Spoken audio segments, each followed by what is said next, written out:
celebrating women helping women, women in home ownership, women in construction, and also celebrating the fact that over 50% of our households are women-led households. So thank you. And this is our second virtual event this week. We have a panel discussion that's going to be happening on Thursday at 4 p.m.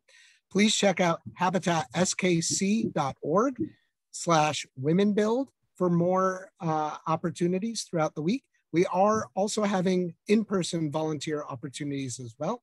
You can find out more. Check out our website, habitatskc.org. Thank you so much. And without further ado, I'm going to pass the mic over to Karen. Thank you, Karen. Thank you, Joel. So hi, everyone, and thank you again for joining us tonight. Like Joel mentioned, my name is Karen Skelly, and I have been with Bank of America for over 24 years. Currently, I am a home loan officer, so this information is near and dear to my heart, and making sure we get this information out to as many people as possible. And so it's basic just information to help prepare for the idea of homeownership, maybe what steps you could take, as well as questions to start to ask and things along that line.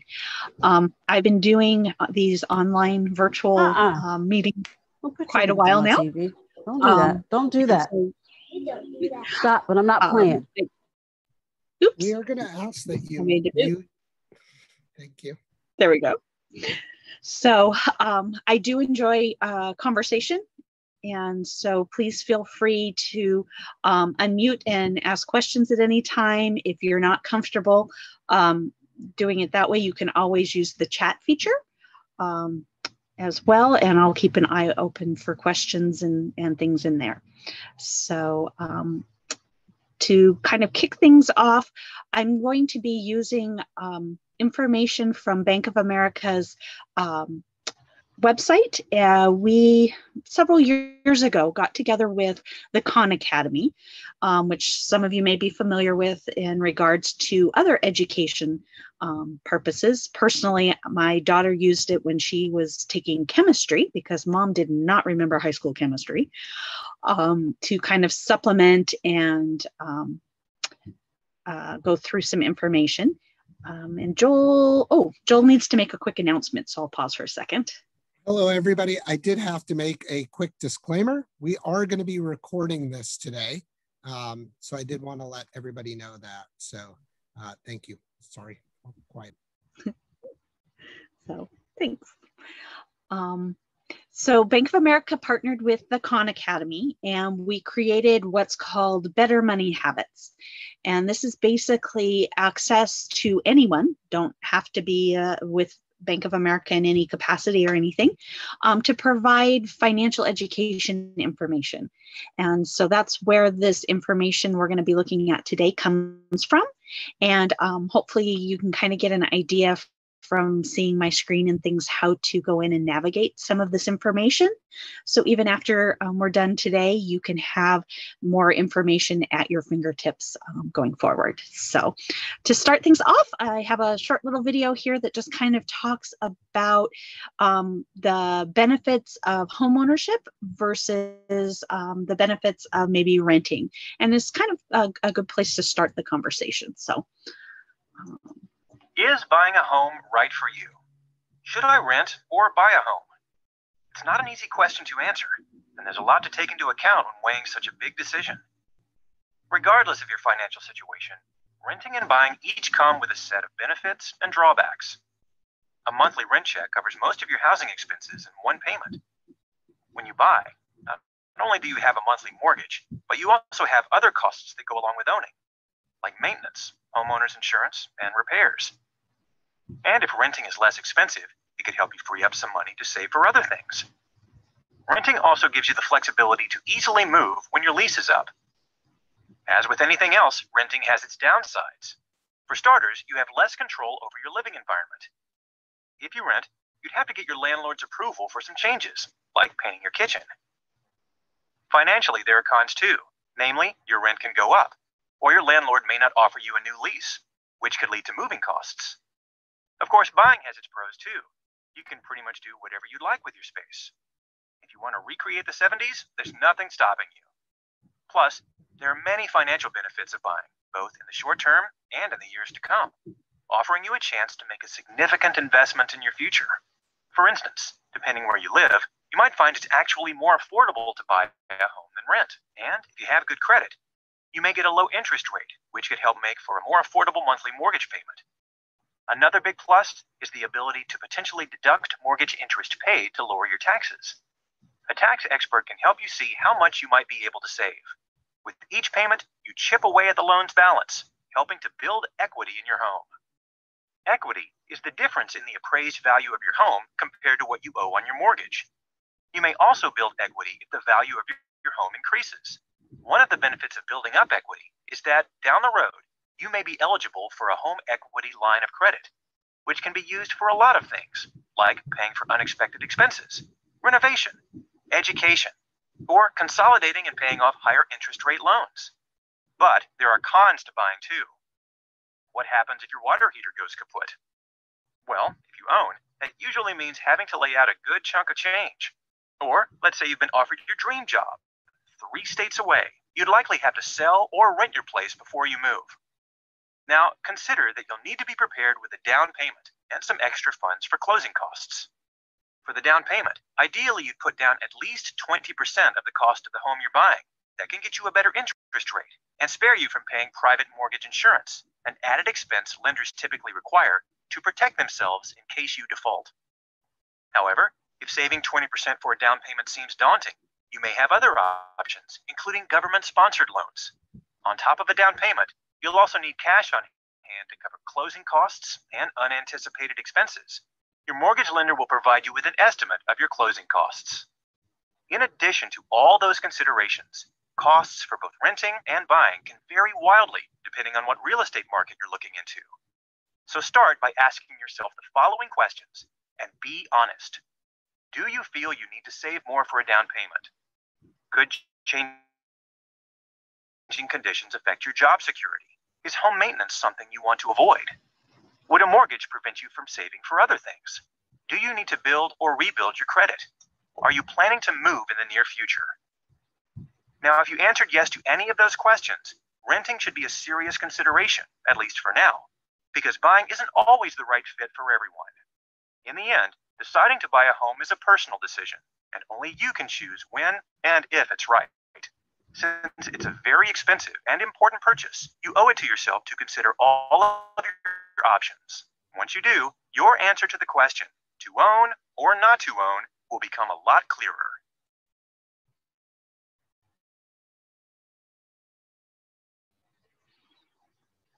Perfect. So what are your thoughts on that video?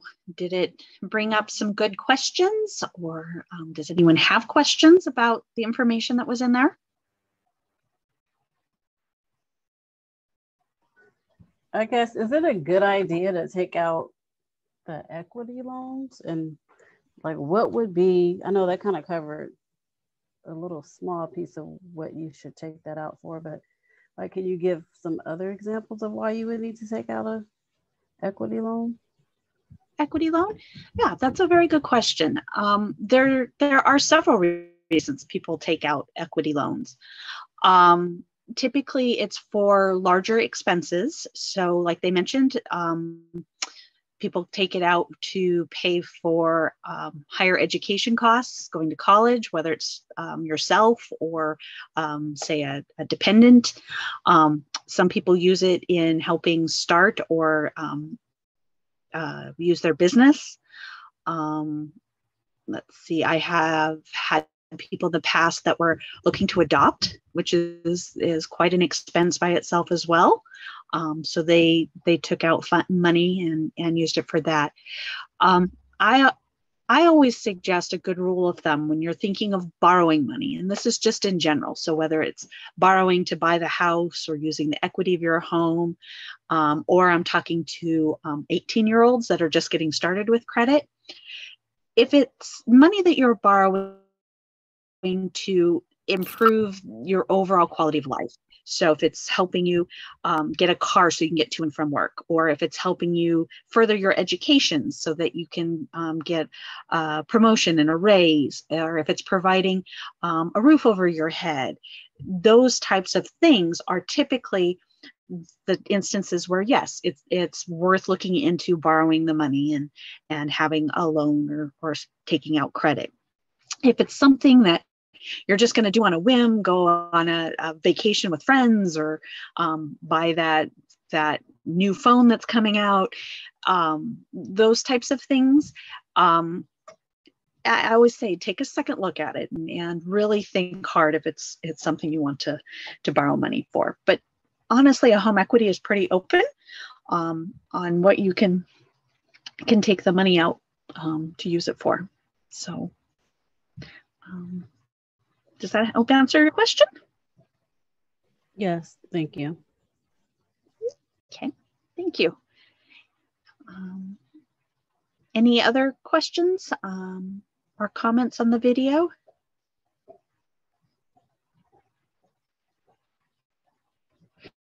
So going on, this is our Better Money Habits website. And you can just Google Better Money Habits. You can go to Bank of America and type in the search Better Money Habits, and it will bring you here to the landing page.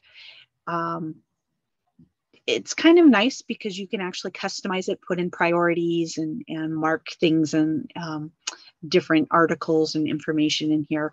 A lot of what we're going over today is here under the homeownership tab. That's where you can find the video that we just watched. So if you want to rewatch it or share it with friends or family, as well as a couple other pieces of information we're going to start to go into. And then if we have time or interest, we could always go over into a little bit more in depth about saving and budgeting and or credit, which tend to be kind of big topics when everybody's talking about buying a home. So moving on, we're going to go to this part about buying a home within your comfort zone. So we kind of watched the video, and if you're thinking, okay, yes, I've been renting, and now I think, yes, it might be time for me to look into becoming a homeowner. What are some of the things to be aware of, more specifically to the homeownership side? So this gets you kind of thinking and gets us talking a bit about that plan and so forth. So when you're paying rent, it can include, like they said, things like your utilities, things along that line. Your monthly mortgage payment can be just for the loan, but then it can also include some other pieces. And so this gives an example of what can be included in your total mortgage payment. Now, I know in our area, $250 home price may not be as realistic. These numbers are just for illustration purposes only that it's showing here today. They're not necessarily hard and true fast numbers.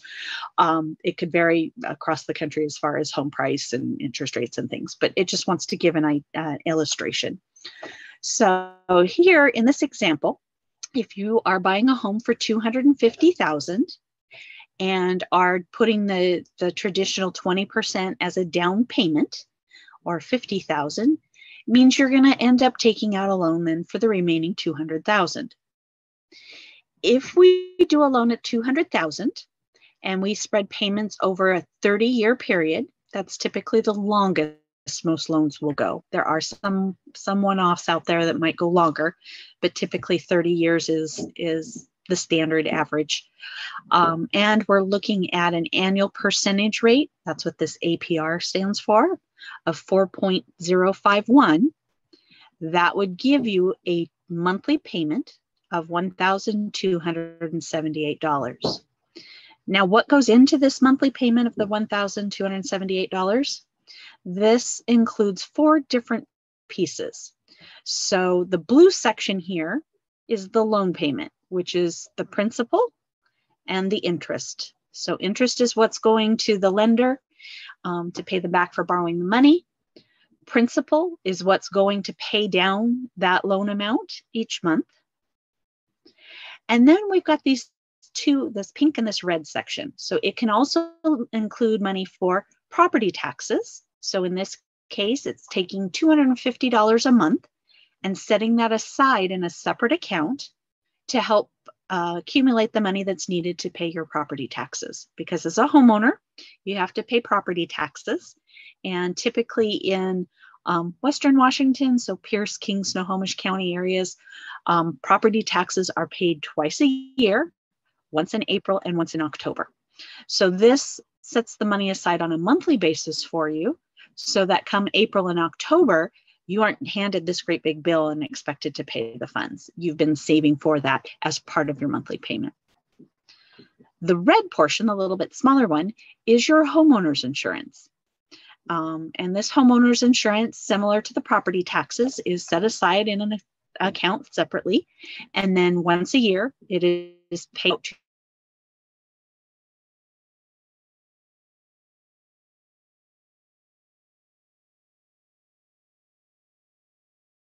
payment as being a PITI payment.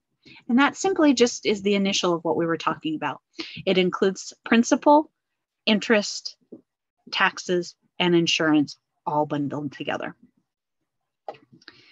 So what questions do you have on what goes into your monthly payment as far as a mortgage is concerned? So in regards to your property taxes, so the money that it takes out for that, is it calculated to where when it's time to pay, the full amount should be there? Or is it just a partial amount? Nope, it should be the full amount that's due for that 6-month period, plus a little extra. It does give a cushion. It's collecting more than just the minimum, because year over year, everybody's taxes and insurance always goes up. So it's a way that you're not having to worry about, oh, my property taxes just went up this next year. Your monthly mortgage payment has accounted for that and is keeping track on that. So good question there. And I should point out, in this particular scenario, again, it's a 30-year loan on a fixed interest rate, meaning the interest rate is not changing. You would actually have to go something like that. So your principal and interest portion, this blue portion, is the same over the next 30 years. It doesn't ever change. The total payment of everything will change from year to year, and it's simply because your taxes and insurance change yearly. So the base payment for the loan will stay steady, but once a year, the lenders go through and recalculate and say, okay, property taxes went up this amount, your homeowner's insurance went up this amount, we need to be collecting X amount more for the next year. So, good question. What other questions do you have in regards to kind of what calculates and goes into a payment? Not really. Well, I guess it is kind of sort of. So if you pay an additional, like say towards your principal a year, does that reduce your term of the loan? Yes. Well, and is it only just as long as you're applying it to the principal, to the balance of the loan, then yes, it will reduce the term or the length of time it will take you to pay the loan off, and it will reduce the overall amount of interest that you pay. So say you got a good bonus and you have an extra $1,000. You can take that $1,000 and apply it as principal to that loan amount. So now instead of $200,000, you owe $199,000, and you're not paying interest on that $1,000 anymore. It's out of the picture. And is that if you pay just like one additional principal payment per year? I know it'll decrease if you're able to pay something additional extra every month, but I just heard like if you pay like an additional like principal payment per year, it could even like reduce your term from almost like half. Is that accurate? Yes. So whether you choose to do it once a year, or you choose to do it monthly, or you choose to do it on a different schedule, that is entirely up to you. What some people do is they have their payments go and make a payment every other week. So like every other Friday. When you're on that type of payment schedule, what it actually ends up doing is making 13 payments in a year instead of just 12. So you end up paying extra automatically. You can accomplish the same thing if you don't want to have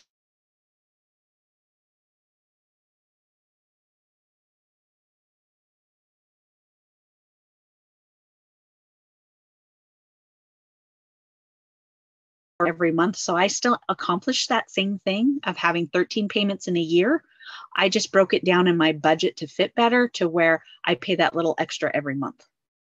So there isn't any particular rule on how you need to do it, but anytime you can pay extra.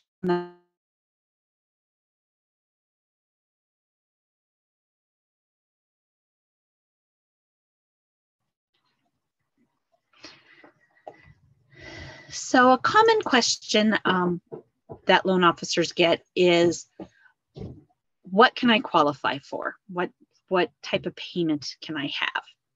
And as a loan officer, I always want to balance that with what the loan will allow as far as a mortgage payment and what your monthly budget is comfortable doing, because they may not always match.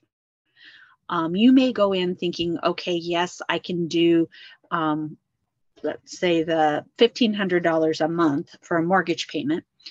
But when the lender calculates out the numbers and things, they say, hey, you could actually carry a $3,000 mortgage payment. It doesn't necessarily mean you want to do a $3,000 mortgage payment every month. So it's important to kind of make sure and keep in mind the balance on there. But this gives kind of a good example of what to kind of look at number-wise before you start going out and looking at homes and going to open houses and things. And it all kind of comes back to a budget. Anybody want to contribute and let us know?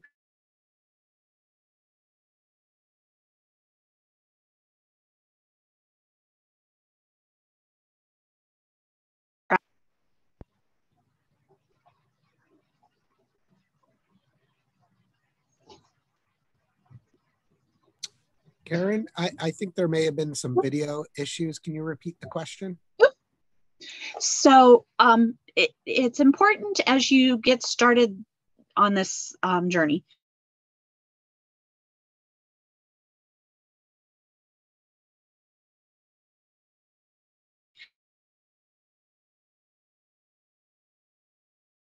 And if so, kind of how did you do that? Can you share with the group some tips on how to keep track of a budget and things?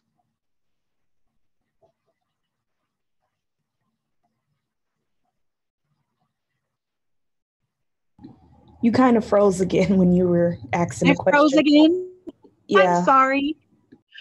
So my question is, has anyone been successful or want to share any tips on how to create or maintain a budget?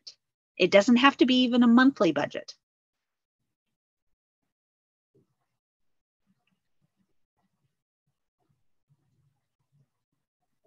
And if I froze again, I'm sorry. Yeah.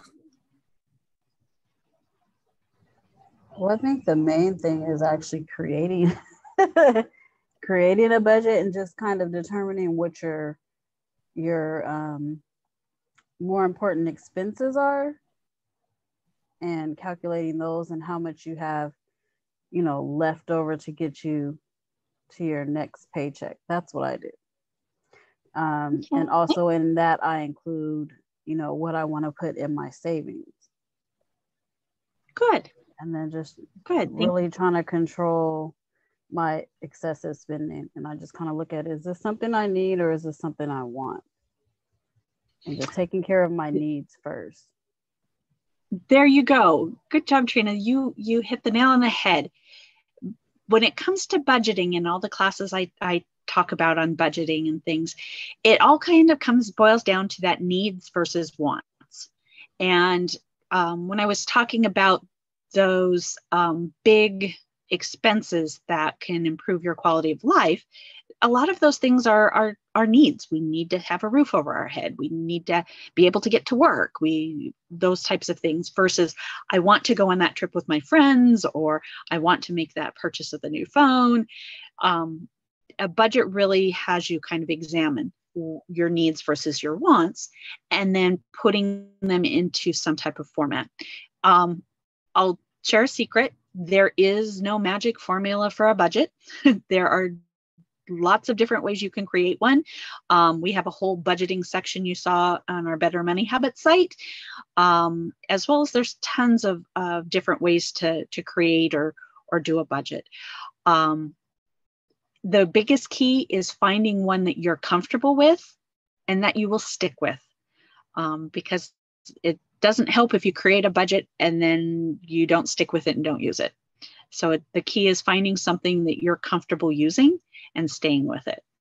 So this kind of gives an idea or an example of things that you want to take note of or keep track of in your budget, and whether you do it monthly, or in the case of my daughter who's going to be going to college, we're doing hers on a quarterly basis because that's when her expenses are due, is every quarter. But keeping an idea on what those expenses are. So in this case, how much the mortgage may be, how much personal debt, so personal loans, credit cards you carry. Talks about flood. That's if a property falls in a flood zone. So that has to do a little bit more of where the home is located. But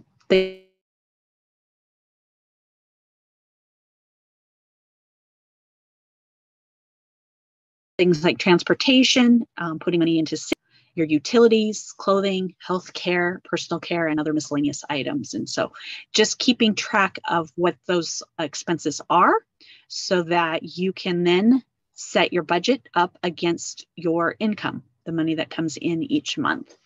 So when setting your budget, make sure you know your income, so the money that's coming in, and then subtracting the expenses that you have, and making sure that you have a positive number at the end of that. You don't want to be going in the negative, or you a lot of times end up borrowing money just to make ends meet. So step one is knowing what those incomes and expenses are.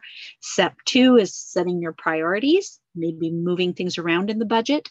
If you've decided, yes, we're going to start to set money aside to save for a home, or if you're saving up just for an emergency fund, setting those priorities and knowing where to funnel the extra money each month. And again, maintaining and keeping track of those expenses on an ongoing basis.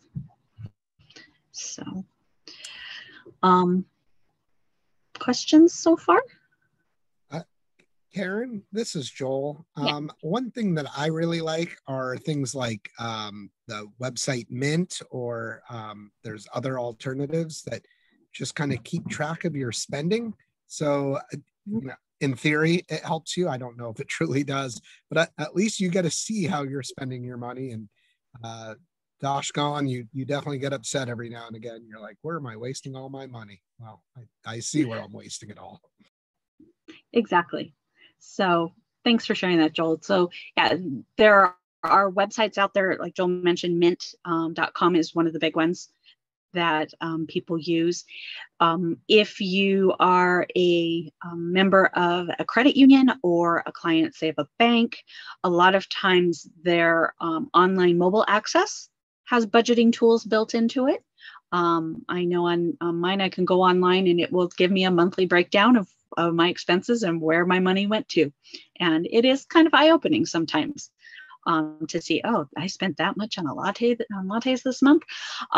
So it's, again, lots of different resources. So whether you use an online tool like mint.com, or you use your financial institution, or just talking to resources. I know there's lots of organizations and things that have support for everyone to help possibly put together and plan a budget. And I know Joel's always a good source to help if you need some ideas, or you can always come to Bank of America and talk with us too. We'd be happy to help there.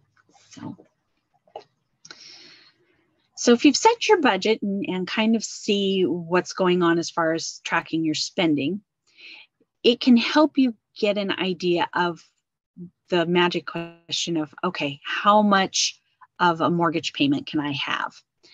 And it's, like I said, it's not always about the maximum amount you can borrow. It's more about what you're comfortable with. So keeping that in mind.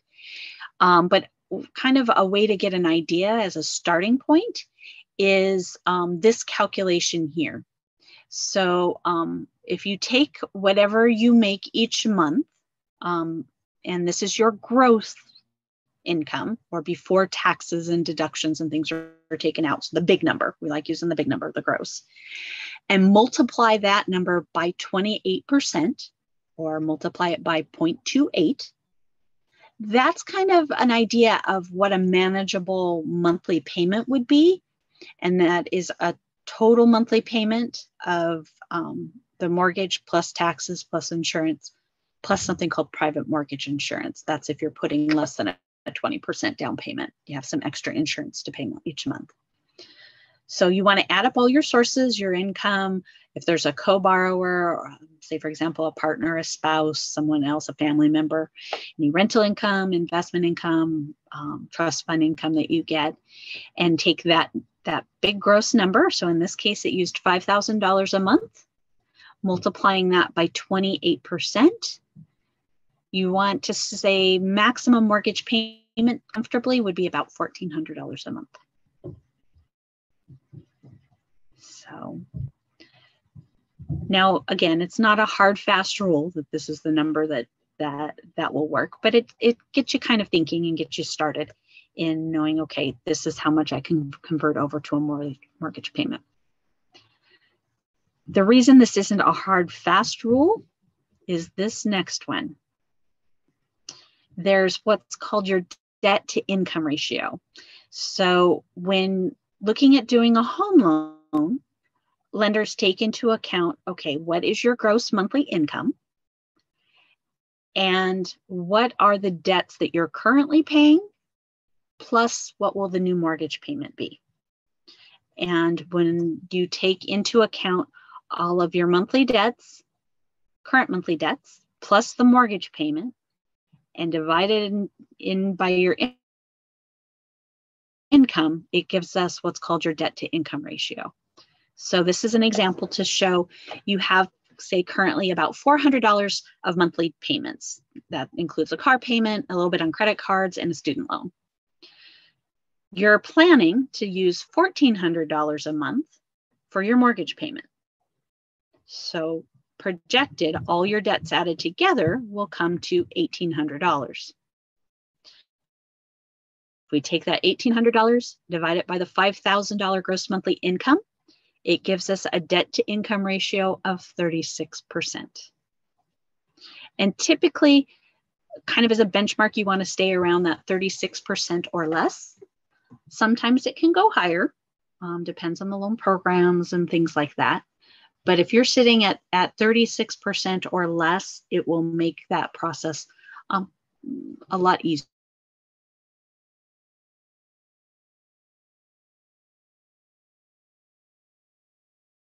For you. If you find that time finding a loan program, that'll let you do that. So I know that's kind of quite a bit of math that we went through. And again, lenders will kind of go through and actually help you run these numbers and things as well.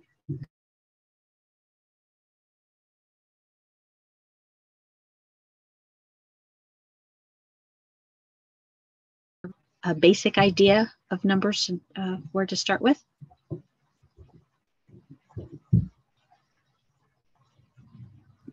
You went in and out when you asked the question.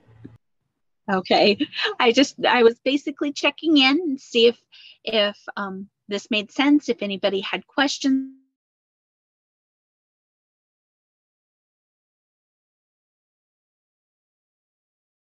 Because I know it's a lot of numbers and things, which nearly as much as I do in playing with the math.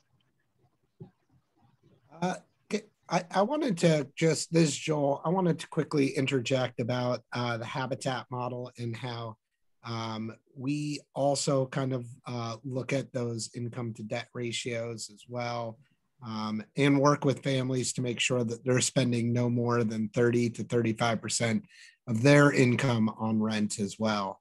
So we work with the families because in our model, we work with low to moderate income families making up to 80% of the area median income.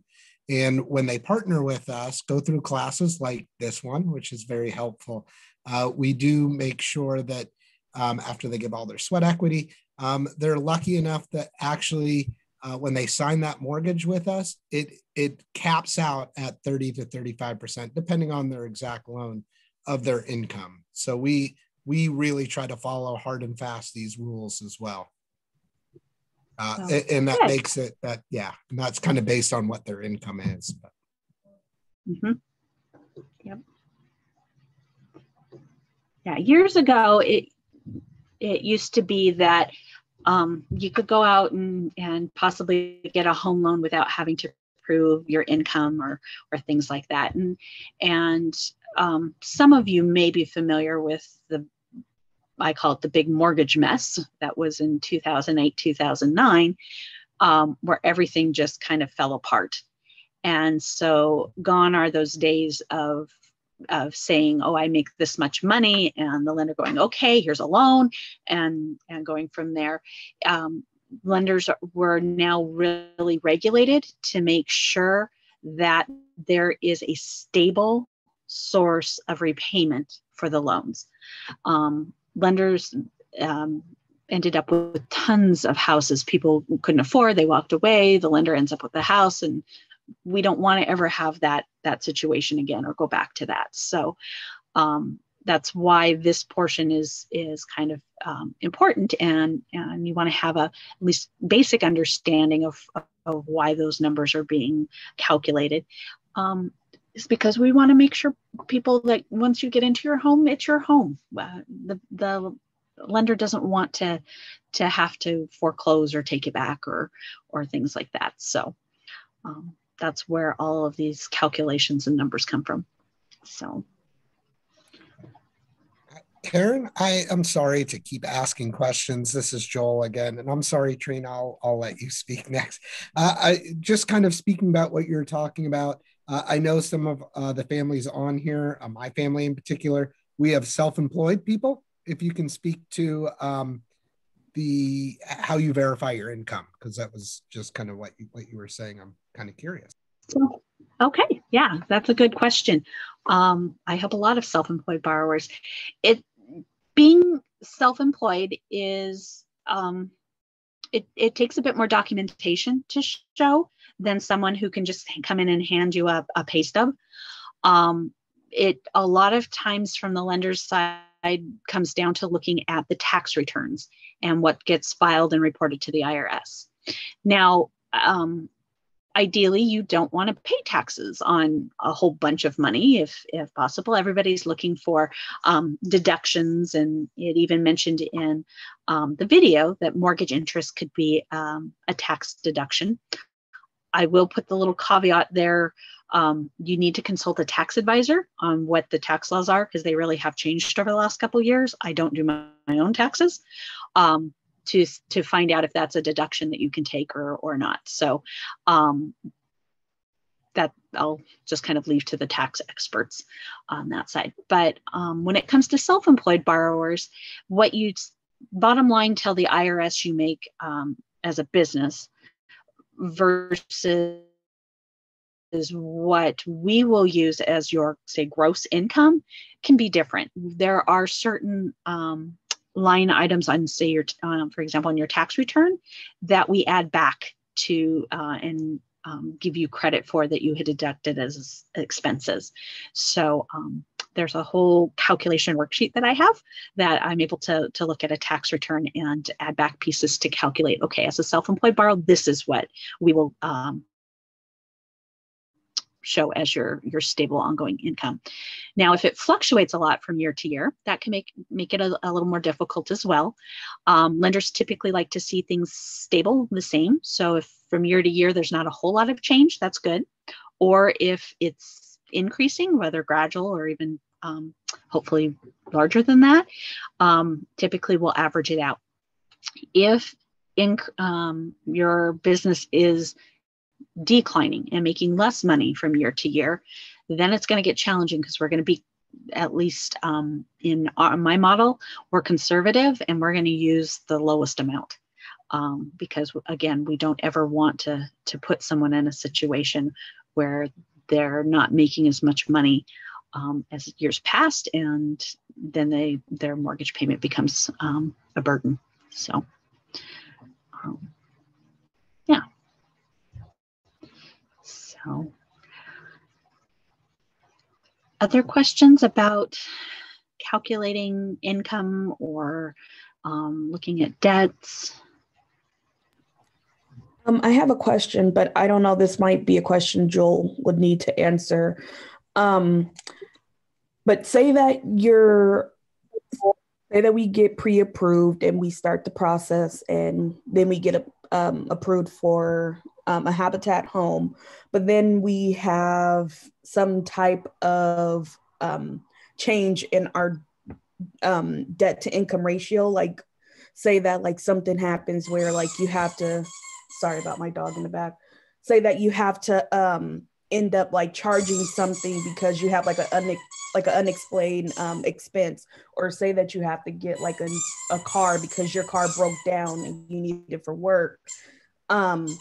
Would you end up like losing like the house because you have something like that happen? Or I'm just wondering.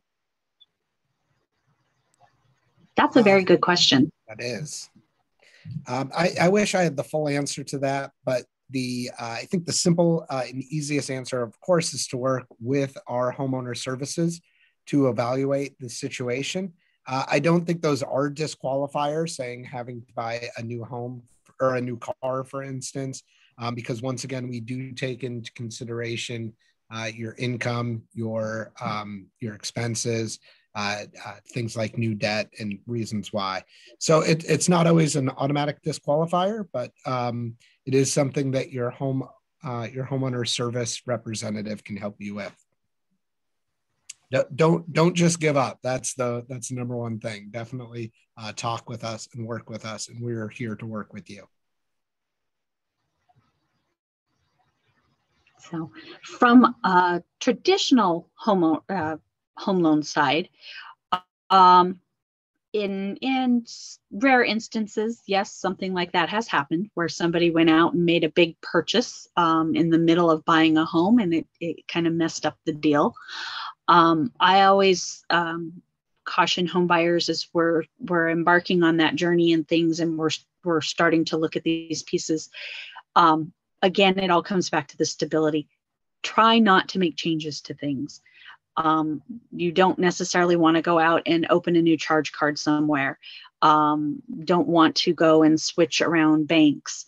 Don't ideally want to switch jobs in the middle of things, because basically we're trying to tell your story on paper, and anytime there's a change, it creates a whole new chapter of information that needs to be collected and looked through and so forth. So similarly, it doesn't necessarily exclude you from the loan, but it's something, again, if you're anticipating something might happen, it's best to talk with your lender and see what's the best way to proceed on that. So, very good question.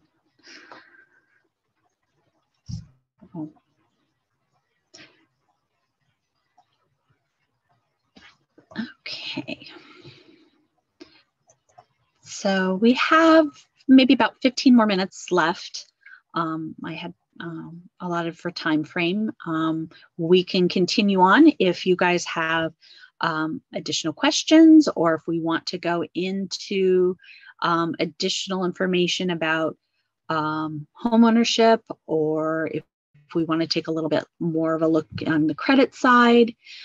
It's really kind of up to you guys. I'm here to help get you the information and answer whatever questions you might have. I just had a question in regards to your mortgage payment. Do lenders allow you to pay, like if you wanted to pay every 2 weeks, or do you have to pay like at the beginning of the month when your mortgage is due?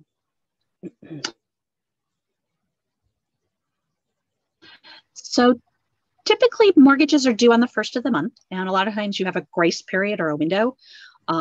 And so you have, even though it's due on the first, you have like until the 15th of the month to pay it before it's considered late and subject to a late fee.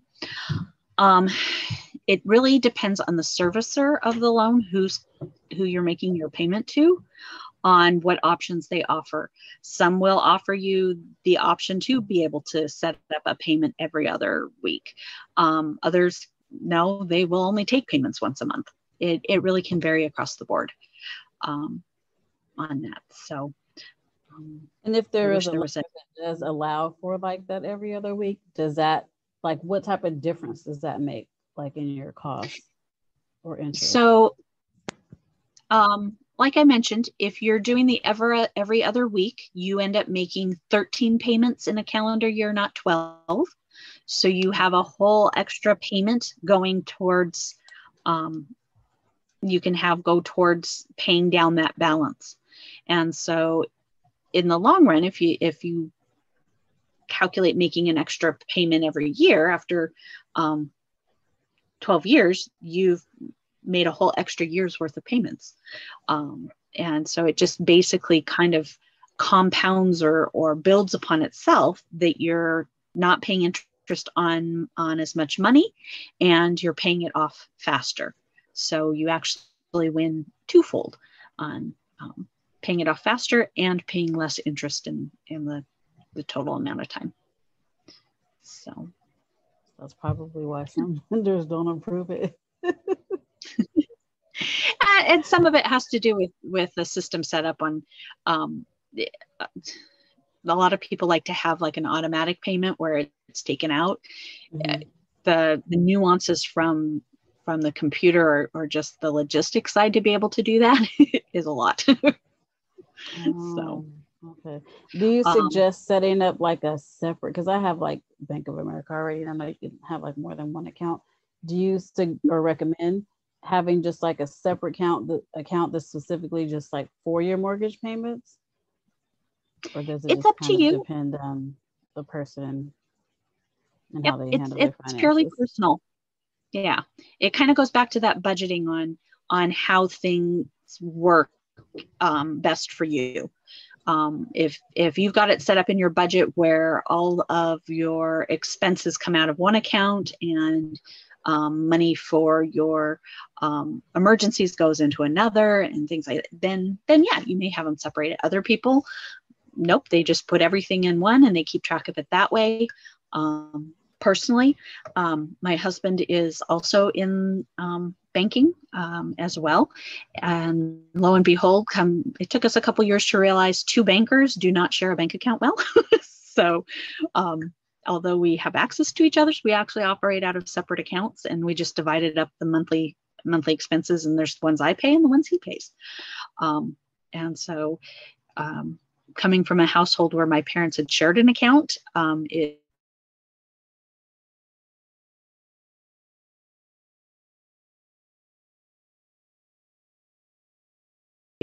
so it's a personal piece. So, yeah. What other questions does everyone have? I know you like, I don't want to keep monopolizing the space, but I know you gave some information and some questions. Is there like any like personal tips or any like really good tips that you could like give us as far as like our mortgage or loans, or just something that may not normally be shared, but you have like an insight track and want to share that information with us? So this is kind of the advice I give to first-time homebuyers when I'm meeting with them and doing a consultation and things. There's pieces that you're going to want to be aware of and you're going to want to take a look at as you go on the journey. So we talked about two of them. One, income sources and what that looks like, and calculating out, okay, what income do I have to use? Two, setting up a budget, being aware of what you're going to be comfortable spending versus what the lender is going to tell you you can spend, so that you don't end up buying more home than you comfortably can afford. The third biggest piece I can say comes to the credit side. And ideally, like they mentioned in the video, the better the credit you have, the better the interest rate you'll get on your loan. So credit is a big piece of this. And I know it's scary for all of us. And having the courage to take that step and know what your credit looks like is probably a big piece. Anytime a lender looks at your credit report, it can affect your overall score. As consumers, we're allowed to get a free copy of our credit report every year. In fact, on Better Money Habits in the credit section, it will actually tell you you can go in and get a copy of your credit reports yourself. And by doing that, you do not hurt your credit like it does when you apply for loans. So just taking that step and getting the copies of your credit reports to look at, make sure they're accurate, is probably one of the biggest pieces on there, because you don't want to be going in to buy a home, or even going out if you needed to buy a car or get a credit card for something. You want to know what your credit says about you, and you want to make sure it's correct. And there can be all sorts of different errors and things. So good rule of thumb someone shared with me back when I was starting in the finance industry is we get one free copy, like I mentioned, a year of our credit reports. So something that we have to do yearly anyway is file taxes, which we are in the midst of, or actually finishing up. So my tax folder in my file cabinet sits right next to my credit folder. I do both of them at the same time. So when I'm filing my taxes, it's my reminder yearly that I need to go and pull my credit reports and make sure everything's okay on there.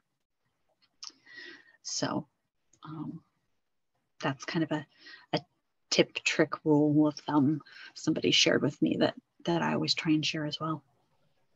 Thank you. Thank you for that. Mm-hmm.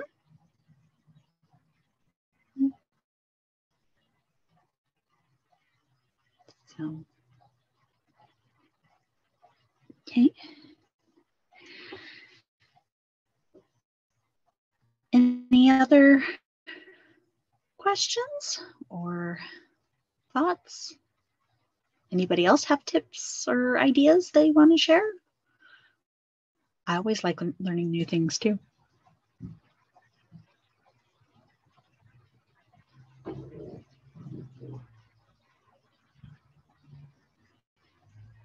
If not, then I guess I will turn it back over to you, Joel. Yes, Karen, thank you so much. And thank you everybody for joining us today. I know I've learned some things. Hopefully everybody learned at least one or two things, hopefully a lot of things. So no matter what, it's always great to get a refresher on how to be more fiscally literate and make sure that we start saving for those first-time homes. So thank you so much, Karen. Thank you to Bank of America for being a wonderful partner. We still have other events coming up on Women Build Week. I do want to mention that yesterday's Intro to Power Tools is going to be able to be found on YouTube, either, if not now, soon. So please check out our YouTube channel for that. This was recorded, so you can go back and watch that. I think this may also be put, I'm not actually sure what we're doing with this. I'll have to talk to my colleague Hillary about that. But mark your calendars for Thursday night. We are going to have a wonderful panel discussion at 4 p.m. Please check out our website, habitatskc.org, under Women Build. And there are great ways to sign up. We're going to have wonderful speakers, including the mayor of Bellevue. We're going to have Teresa Mosqueda from Seattle City Council. There's another elected representative I know that is going to be there. We have Laura Kleiss, who has a website, Intentionalist. It's just going to be a wonderful panel discussion. It is habitatskc.org/women-build, excuse me. So we have that in the chat area. So please sign up. We do have some in-person opportunities to come out and volunteer as well. We do maintain social distancing and other COVID protocols in place. And I would be terrible if I didn't announce on June 3rd, mark your calendars for our Beyond the Build virtual luncheon. All are welcome to join us for this. We are honored to have Matthew Desmond, who wrote a book called Evicted, who's going to be speaking at that. And he talks about a lot of the struggles that low-income individuals face as they get behind on their rent. Also in the chat is a link to that. All are welcome once again, and proceeds from that event do benefit Habitat for Humanity, Seattle, King County. So thank you so much, Bank of America. Thank you to all our guests who came out, asked questions, learned something. Please tell your friends to get involved with Habitat for King County, Habitat for Humanity, Seattle, King County. If there's any last questions, please ask them now before we end this. All right. I want to thank everybody so much. Thanks so much for coming out, and thanks for being a part of another wonderful event at Women Build. Thank you.